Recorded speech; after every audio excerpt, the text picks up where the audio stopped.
இன்னைக்கு காந்தார பதிகத்துல 2வது ஸ்டான்ஸா நம்ம பார்ப்போம்.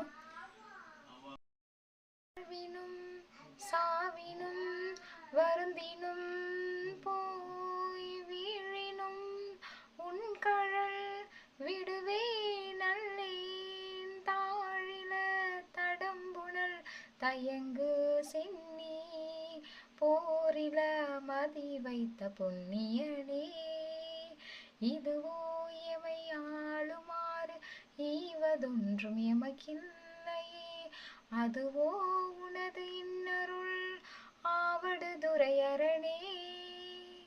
இந்த பாடலுடைய விளக்கம் என்னன்னு பார்த்தீங்கன்னா, வாழ்ந்தாலும் இருக்கிற சூழ்நிலை வந்தாலும் வழி தவறி போனாலும் பெரும் துன்பங்கள் சூழ்ந்தாலும் உன்னுடைய திருவடிகளை தவிர நான் வேற எந்த திருவடிகளையும் சரணாகதி அடைய மாட்டேன் அப்படின்னு சொல்லிட்டு ஓடி வர கங்கைய சடைமுடியில